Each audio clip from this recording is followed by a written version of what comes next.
आज के इस वीडियो में दोस्तों आपको बताने वाला हूं कि टॉपर बच्चे मैथ को किस तरह से तैयार करते हैं जिसके वजह से उनका मार्क्स मैथ में कभी डिक्रीज नहीं होता है। मैथ में हमेशा उनका मार्क्स बेहतर आता है दोस्तों, और उनको मैथ में बिल्कुल डर नहीं लगता। मैथ एकदम गेम की तरह उन्हें लगता है। उसका मेन कारण क्या है कि उन्हें सही स्ट्रेटेजी, सही प्लानिंग पता है दोस्तों, कि किस समय पे कौन से क्वेश्चन की तैयारी करनी है, किस समय पे कौन से चैप्टर की तैयारी करनी है। ये सारी चीजें उन्हें पता होती है। और सबसे बड़ी चीज कि उन्हें रेगुलरिटी और कंसिस्टेंसी पता होता है कि मुझे मैथ पे रेगुलर कितना समय देना है और किस तरह के क्वेश्चन पे समय देना है। ये सारी चीजें टॉपर बच्चों को पता होती है, लेकिन एवरेज बच्चों को और नॉर्मल बच्चों को यह बात पता नहीं होता है, जिसकी वजह से उनका ज्यादातर समय दोस्तों छोटे मार्क्स के क्वेश्चन को तैयार करने में निकल जाता है। जो कि आपको पता होगा 100 नंबर का पेपर होता है मैथ का, जो कि दोस्तों मैथ में 4 तरह के प्रश्न पूछे जाते हैं। एक नंबर वाला प्रश्न पूछा जाता है, एक 2 नंबर वाला, एक 5 नंबर वाला और 8 नंबर वाला। जिसमें दोस्तों आपको बता दूं कि टॉपर बच्चे सबसे पहले बड़े मार्क्स वाले क्वेश्चन को अटेम्प्ट करते हैं, तैयार करना शुरू करते हैं चैप्टर वाइज।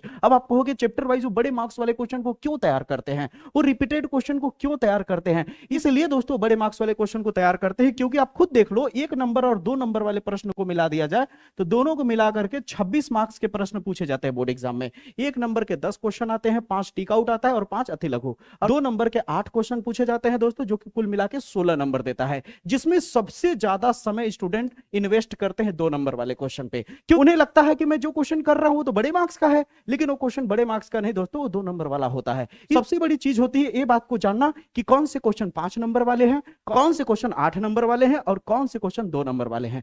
ज्यादातर ऐसे क्वेश्चन होते हैं जो देखने पे लगते हैं कि तो बड़े मार्क्स का क्वेश्चन है, लेकिन वो बोर्ड एग्जाम में 2 नंबर का आता है दोस्तों। तो आज के इस वीडियो में बताऊंगा दोस्तों कौन सी प्लानिंग आपको अपनाना है जिससे आपका मैथ का मार्क्स आपकी उम्मीद से ज्यादा बेहतर आए। तो जैसे बताऊं वैसे सुनिएगा मेरी बात को। सबसे बड़ी चीज आप जान लीजिए कि अब आप 1 नंबर वाले और 2 नंबर वाले क्वेश्चन को तैयार करना बंद कर दीजिए। क्यों? क्योंकि मैथ एक ऐसी चीज है दोस्तों कि जिस चैप्टर के बड़े क्वेश्चन अगर आप हैंडल कर लेते हो तो उस चैप्टर के छोटे मोटे क्वेश्चन ऑटोमेटिक आ जाते हैं। क्यों? क्योंकि जो छोटे क्वेश्चन होते हैं, जैसे आप मान लीजिए एग्जांपल के तौर पे मैं आपको दे रहा हूं कि मान लीजिए चैप्टर 7 है आपका समाकलन यानी इंटीग्रेशन, ठीक है। इंटीग्रेशन में अगर आप मान के चलो कि बड़े क्वेश्चन को आप आसानी से हल कर ले रहे हो, ठीक है, तो क्या इसमें यूज होने वाले छोटे कॉन्सेप्ट जो होते हैं वही तो छोटे मार्क्स वाले क्वेश्चन बनते हैं। यानी अगर आप बड़े मार्क्स वाले क्वेश्चन को कर पा रहे हो, अगर समाकलन के आप 8 नंबर वाले क्वेश्चन को, आप समाकलन के 8 नंबर वाले क्वेश्चन को, 5 नंबर वाले क्वेश्चन को अच्छे से अटेम्प्ट कर पा रहे हो, आपको आ भी रहा है, तो ऑटोमेटिक आपको इसका मतलब छोटे मोटे बेसिक क्लियर हुए कि नहीं? अगर छोटे मोटे बेसिक क्लियर हुए तो 1 नंबर और 2 नंबर के क्वेश्चन ऑटोमेटिक आपको आने लगेंगे। 1 नंबर 2 नंबर वाले क्वेश्चन जब एक बार देखोगे तो बहुत इजीली समझ आ जाएगा। टॉपर बच्चे बड़े मार्क्स वाले क्वेश्चन को अटेम्प्ट करते हैं। और वीडियो के अंत में सबसे बड़ी बात बताऊंगा कि क्या क्या आपको करना चाहिए। क्या आपको एक्सरसाइज की केवल बोर्ड एग्जाम में तैयार करके जाने चाहिए या फिर खेल कुछ और है? तो बात को ध्यान से सुनना, आपको सब कुछ समझ आएगा। तो सबसे पहले तो आप अपने दिमाग से ये निकाल लो कि हमें छोटे मार्क्स वाले क्वेश्चन की तरफ पहले चलना है। पहले आप दिमाग में ये रखोगे कि आपको बड़े मार्क्स वाले क्वेश्चन की तरफ चलना है, यानी 5 मार्क्स वाले और 8 नंबर वाले। जैसे आप कहोगे पहचानने का तरीका क्या है दोस्तों? जैसे आप देखो, इस तरह के क्वेश्चन हर साल पूछे जाते हैं कि आप व्यू विधि से हल कीजिए, और ये क्वेश्चन आपको भी पता होगा कि 8 नंबर का क्वेश्चन है। तो क्या ये क्वेश्चन आप कर पाते हो कि नहीं? अगर आप ये क्वेश्चन कर लोगे तो आपको पता है कि इसकी वजह से 2 क्वेश्चन और तैयार हो गए, क्योंकि इसको करने के लिए आपको इनवर्स आना पड़ेगा, ए इनवर्स निकालने आना पड़ेगा। और ए इनवर्स अगर आप जान गए, ए इनवर्स अगर जान गए तभी से आप कर पाओगे। और इसको अगर आप कर लिए तो ए इनवर्स ऑटोमेटिक क्लियर हो गया। और जब ए इनवर्स आप सीख रहे हो निकालने तो आपको एडजॉइन निकालने आना चाहिए।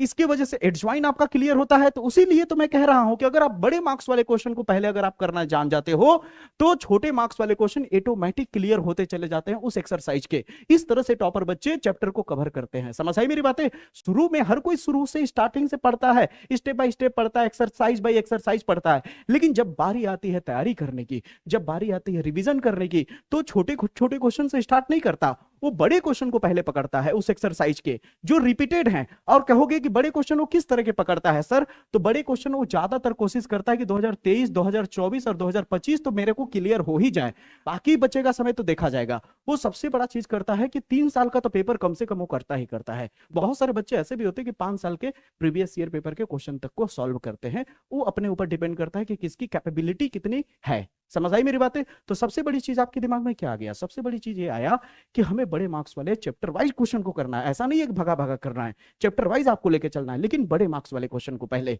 ठीक है, जो 5 नंबर वाले हैं और जो 8 नंबर वाले हैं। अब आती बारी की पहचानेंगे कैसे कि 5 नंबर वाला और 8 नंबर वाला कौन से क्वेश्चन होंगे?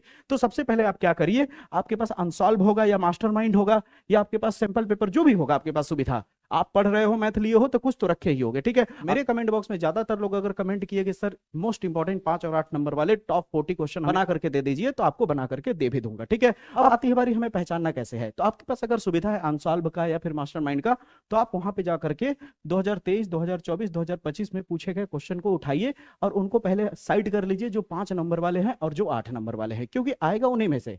नंबर थोड़ा बहुत चेंज हो सकता है, जैसे यहाँ पे आपको 2 दिया है तो 3 दे दे, 4 दे दे, लेकिन वैरायटी वही रहेगी, ठीक है। समझ आई मेरी बातें? तो कहने का मतलब मेरा यह है कि पहले आप 2023, 2024, 2025 के कम से कम आप 5 नंबर और 8 नंबर वाले क्वेश्चन को एक तरफ साइड कर लो चैप्टर वाइज, ठीक है। फिर उसको चैप्टर वाइज लगाने की कोशिश करो। अगर अच्छे से आप कर लेते हो, तो फिर उसके बाद जब आप छोटे मार्क्स वाले क्वेश्चन की तरफ जाओगे, तो छोटे मार्क्स वाले क्वेश्चन कितने भी ज्यादा क्यों ना हो, वो बहुत ही जल्दी जल्दी समझ आने लगेंगे, बहुत ही अच्छे से क्लियर होने लगेंगे। जब आपके 5 नंबर और 8 नंबर वाले क्वेश्चन क्लियर हो जाएंगे, तो उसके बाद बारी आती है 2 नंबर और 1 नंबर वाले की। तो उसके बाद 2 नंबर वाला क्वेश्चन जब करने जाओगे तो ऑटोमेटिक क्लियर होता जाएगा। और जब 2 नंबर वाला क्लियर हो गया, 5 नंबर वाला, 8 नंबर वाला क्लियर हो गया, तो 1 नंबर वाले क्वेश्चन पे आपको ध्यान देने की जरूरत ही नहीं पड़ेगी। वो तो आपके बड़े बड़े क्वेश्चन के बीच में ही वो बेसिक में आ रहे होंगे। समझ आई मेरी बातें? वो आपका बेस होगा, वो आपकी बेसिक होगी। ऐसे क्वेश्चन तो आप बेसिक में करते हो। समझ आई मेरी बातें? ये है सही तरीका मैथ तैयार करने का दोस्तों। तो पहला काम आपको क्या करना होगा, चैप्टर वाइज 5 नंबर और 8 नंबर वाले क्वेश्चन पे पहले हाथ मारना है। और आपको रही बात कि आपको पढ़ना कैसे है, अगर आप मैथ को कम से कम 2 से 3 घंटा भी अगर रेगुलर देते हो, ठीक है, मैथ को अगर 2 से 3 घंटा रेगुलर देते हो, तो आपकी मैथ ऑटोमेटिक तैयारी हो जाएगी, ठीक है। और अगर आप चाहते हो कि क्या कहते हैं, नहीं मुझे अगर मैथ देना है तो एक ही दिन में केवल मैथ देना है, अगर कोई अदर सब्जेक्ट नहीं पढ़ना है, तो कम से कम मैथ पे आपको 6 घंटे देने होंगे ब्रेक ले लेकर के, तब जाकर के बहुत जल्दी आपका क्लियर हो जाएगा मैथ। समझ आई मेरी बातें? तो आज के इस वीडियो से आपको पूरा प्रॉपर पता चल गया होगा कि किस तरह से मैथ के ऊपर हमें काम करना होगा। अगर आप जैसे बताया उस तरह से अगर आप कंसिस्टेंसी बना करके रेगुलर अगर आप तैयार करते हो, तो मैथ तैयार करने में ज्यादा समय नहीं लगेगा और आपका परफॉर्मेंस आपकी उम्मीद से ज्यादा बेहतर होगा, ये मैं दावा करता हूं। इतनी बात समझ आई मेरी बातें? मुझे पूरा भरोसा है कि इस चीज को आप फॉलो भी करोगे और अब बेहतर मार्क्स ला के दिखाओगे, ठीक है। अच्छा, और एक बात और, चैनल पे अगर आप नए होगे तो चैनल को जरूर सपोर्ट करो, ज्यादा से ज्यादा सपोर्ट करो, जल्द से जल्द इसे 1 लाख सब्सक्राइबर का परिवार आप जरूर बना दो, ठीक है। तो मुलाकात करूंगा अगले वीडियो में, तब तक के लिए जय हिंद, जय भारत।